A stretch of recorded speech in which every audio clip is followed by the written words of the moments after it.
ये से ही कहानी के लिए हमारे चैनल से जुड़े। ये कहानी हमें जीवन की सच्ची राह दिखाती। आगे पूरी कहानी सुने। अंगुलिमाल की पृष्ठभूमि। अंगुलिमाल, जिसका मूल नाम अहिंसक था, एक ब्राह्मण परिवार में जन्मा था। वह अपने माता पिता का इकलौता पुत्र था और उसकी शिक्षा के लिए उसे तक्षशिला भेजा गया। वहाँ वह एक होनहार और बुद्धिमान छात्र था और अपने गुरु का प्रिय शिष्य था। उसकी बुद्धिमत्ता और योग्यता के कारण उसके साथी विद्यार्थी उससे ईर्ष्या करने लगे। उन्होंने गुरु से उसकी बदनामी के लिए झूठी कहानियां गढ़नी शुरू कर दी। अंगुलिमाल का हत्यारा बनना। गुरु ने झूठी कहानियों पर विश्वास कर लिया और अहिंसक से छुटकारा पाने के लिए एक धूर्त योजना बनाई। उसने अहिंसक को बताया कि यदि वह 1000 लोगों की उंगलियां काटकर लाएगा तो वह उसे विशेष ज्ञान प्रदान करेगा। अहिंसक ने गुरु की बात मान ली और जंगल में जाकर लोगों की हत्या करने लगा।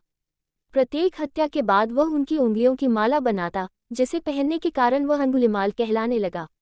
भगवान बुद्ध से मुलाकात। अंगुलिमाल का आतंक इतना बढ़ गया कि लोग उससे डरने लगे और जंगल के पास जाने से बचने लगे। एक दिन अंगुलिमाल के गांव में उसकी मां को पता चला कि उसका बेटा अब एक कुख्यात हत्यारा बन गया है।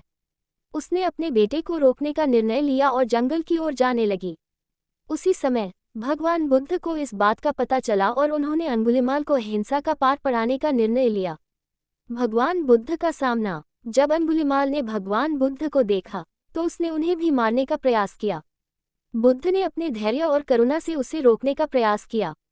बुद्ध धीरे धीरे चलते रहे और अंगुलिमाल उनके पीछे दौड़ने लगा। अंगुलिमाल ने बुद्ध को रोकने के लिए चिल्लाया, रुको। बुद्ध ने उत्तर दिया, मैं पहले ही रुक चुका हूँ, अब तुम्हें रुकना चाहिए। अंगुलिमाल का परिवर्तन। बुद्ध बोले, भला तुझसे क्या डरना, डरना ही है तो उससे डरो जो सच में ताकतवर हो। इस पर अंगुलिमाल बोला, मैं एक बार में 10 लोगों का सिर काट सकता हूँ। बुद्ध बोले, अगर तुम सच में ताकतवर हो तो जाओ पेड़ के 10 पत्ते तोड़ लाओ। अंगुलिमाल ने तुरंत पेड़ से पत्ते तोड़ डाले और कहा, इसमें क्या है, कहो तो मैं पूरा पेड़ ही उखाड़ लाऊं। बुद्ध ने कहा, पेड़ उखाड़ने की आवश्यकता नहीं है। अगर तुम सच में ताकतवर हो तो इन तोड़े हुए पत्तियों को वापस पेड़ में जोड़ दो। इस पर अंगुलिमाल बोला, भला टूटे हुए पत्ते कैसे जोड़ सकते हैं? बुद्ध ने बड़ी सरलता से कहा, जिस चीज को तुम जोड़ नहीं सकते उसे तोड़ने का अधिकार तुम्हें कैसे मिला? यदि तुम मनुष्य का सिर जोड़ नहीं सकते तो उसे काटने में कैसी बहादुरी? ये सुनकर अंगुलिमाल अवाक रह गया और बुद्ध से कहा, मुझे अपनी शरण में ले लीजिए। ये कहते हुए अंगुलिमाल ने अपने तलवार नदी में फेंक दिए और बुद्ध ने चरणों में जा गिरा। भगवान बुद्ध ने आ भिक्षु कहकर अंगुलिमाल को दीक्षा दी।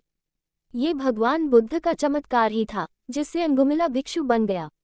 बुद्ध की इन शब्दों ने अंगुलिमाल को गहराई से प्रभावित किया। उसने बुद्ध से पूछा, आपका क्या मतलब है? बुद्ध ने उत्तर दिया, मैंने हिंसा, क्रोध और अज्ञानता को छोड़ दिया है। तुम अब भी इन बुराइयों में लगे हुए हो।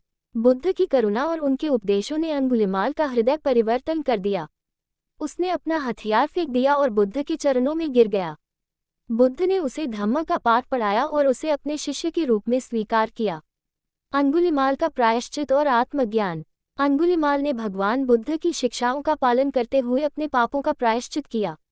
वह धम्म के मार्ग पर चलते हुए एक सच्चे साधक बन गया। समय के साथ अंगुलिमाल ने अपनी कठोर तपस्या और साधना के माध्यम से अरहंत का दर्जा प्राप्त किया। अब वह न केवल एक हिंसक हत्यारे से बल्कि एक सच्चे ज्ञानी और शांत साधु के रूप में पहचाना जाने लगा।